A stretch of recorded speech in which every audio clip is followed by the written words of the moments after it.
kita bahas, bagaimana sih hidup sehat itu? Di sini dijelaskan bahwa hidup sehat adalah hidup yang bebas dari semua masalah, baik rohani ataupun jasmani. Seakan sudah menjadi keharusan, hidup sehat menjadi sebuah hal yang penting yang harus dilakukan. Sebab memiliki tubuh yang sehat harus diawali dengan hidup sehat dan bersih, sehingga tubuh kita akan terbebas dari penyakit. Hidup sehat juga dapat didefinisikan sebagai hidup tanpa gangguan masalah yang bersifat fisik maupun non-fisik.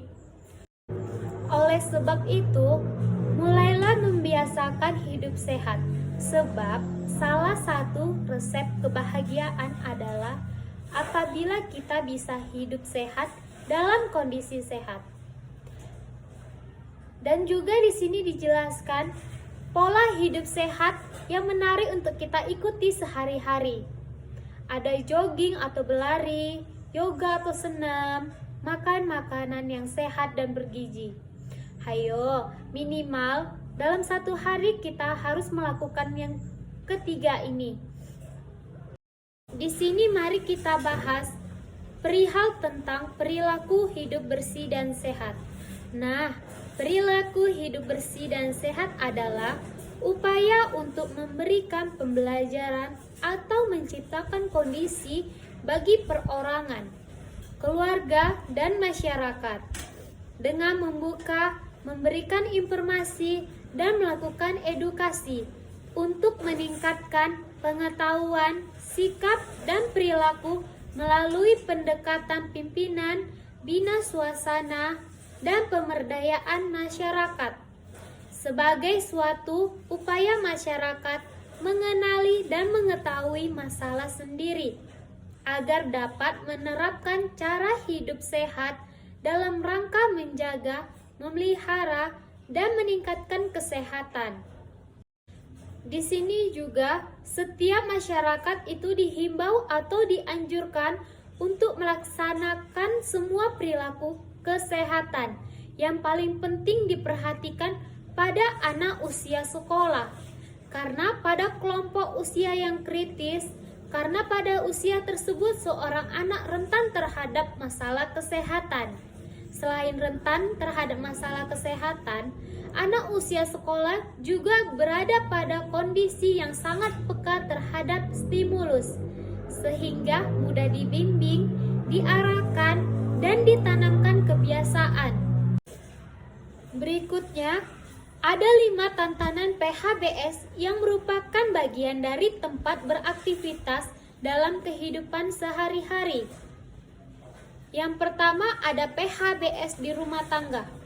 Terdapat 10 indikator PHBS dalam rumah tangga, yaitu yang pertama, persalinan harus ditolong oleh tenaga kesehatan.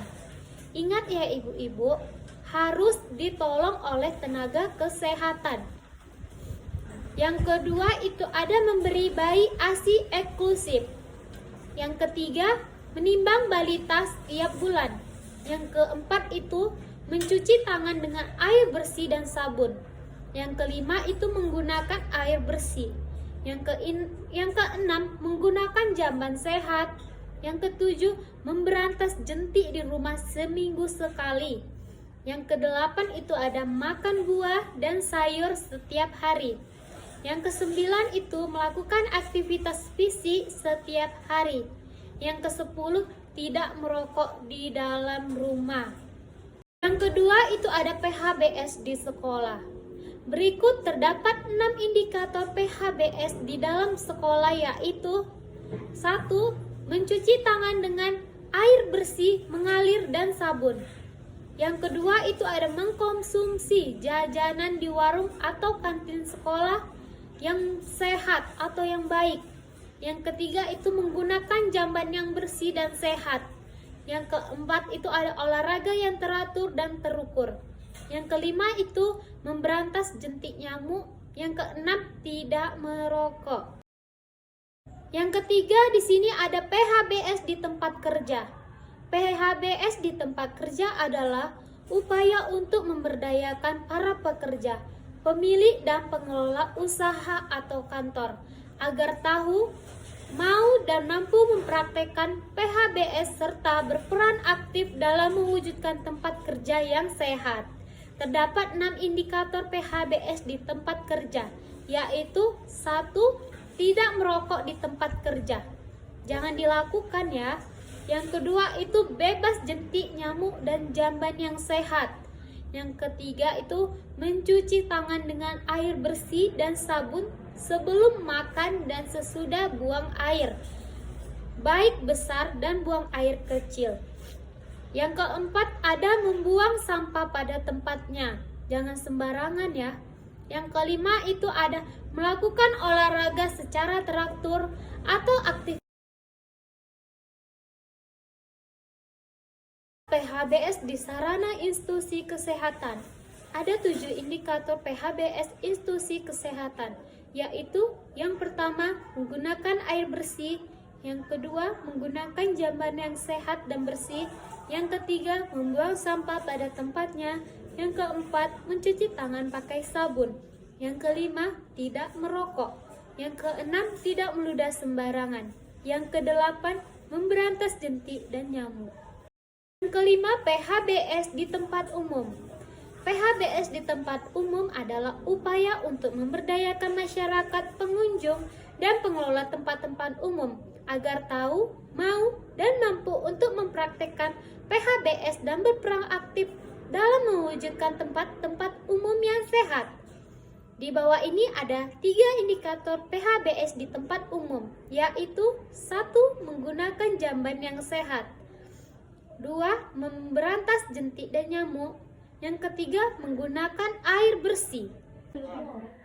Baik, itulah yang bisa saya sampaikan tentang perilaku hidup bersih dan sehat. Apabila ada kata-kata yang tidak berkenan di hati, mohon dimaafkan. Terima kasih. Saya tutup. Wassalamualaikum warahmatullahi wabarakatuh. Mbak iya sing full senyum saya